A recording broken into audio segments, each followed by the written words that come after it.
Well, welcome to firstoffthebike.com. We're here with world champion, three-time world champion Craig Alexander, and we're here at Ironman Australia. What a great day it's been. It's a remarkable race, isn't it? Even though the pro field, people said, was a little bit light on this year, but still a great day unfolded.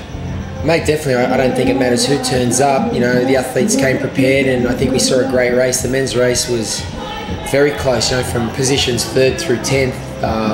You know, they came across the line in rapid fire, so I think it was a real competitive race on the men's side, and the women's side threw up a few surprises, but all in all a great 25th anniversary, I think. And Patrick Vernet, the men's winner, he was just brilliant. He's like the Iceman on this course, isn't he? He doesn't rattle easy, and I guess the key was getting away in the swim early and getting into that front group. Well, I think the key with Patrick is his experience and his strength in all three disciplines. I mean, he executed a great race. He was in contention where he needed to be out of the water.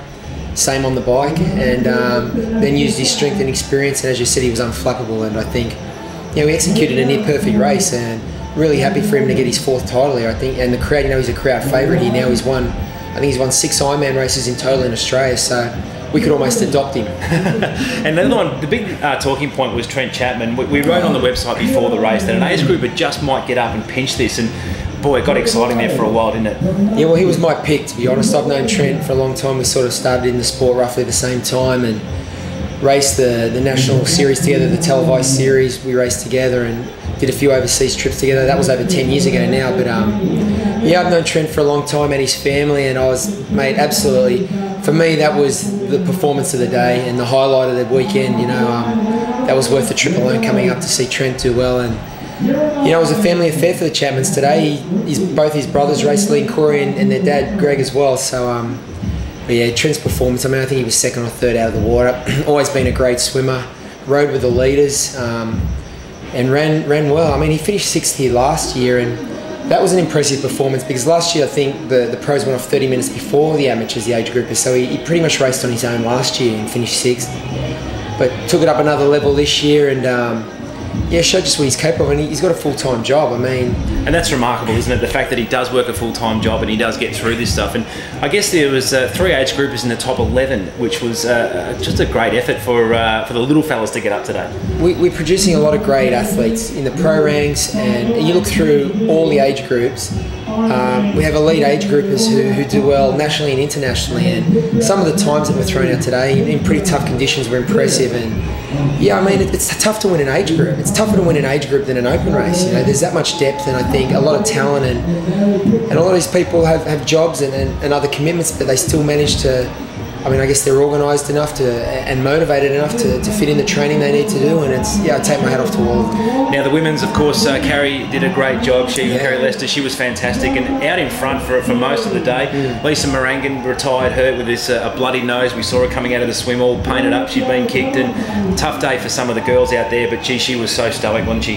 Yeah, who says, you know, triathlon's a non-contact sport? Just ask Lisa about that. But yeah, Carrie had a big lead off the bike, and you know, there was some well-credentialed runners behind her, but she held strong. You know, in her first Ironman, she's got a win, so she's 1 from 1, and a great performance from Beck Keat as well, as, you know, always a consistent performer. And you know, I think Amelia Pearson will be over the moon with that. She did her own race and picked her way through the carnage and got on the podium, and that's a great effort. Now you've come second a couple of times in some big races, and once here and once in Kona. And what's it like for Beck Keat, someone like that who's come in second? She's had, you know, a really tough day like everybody else, but you know, just being that close, she takes a lot away from this.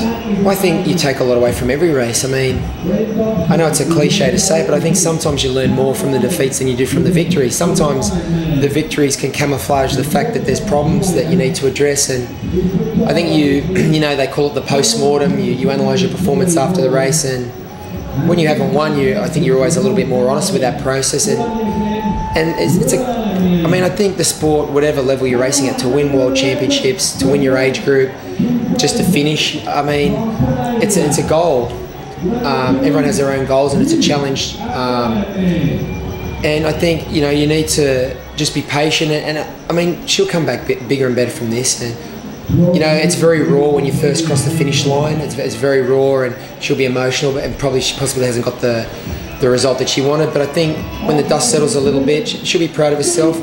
It's one thing to have a great result when you feel great. It's another thing to dig in when it's tough and still salvage something out of the day. So you know, I think whilst Beck has won here before, and when you've won somewhere and then you don't win, it's not quite the same. I think she'll be proud of herself, and she should be. I mean, to get a podium in any big race is a great achievement. The last thing I wanted to ask you about, of course, was the opposition leader, the federal opposition leader, Tony Abbott, who's come through. 14 hours for Tony.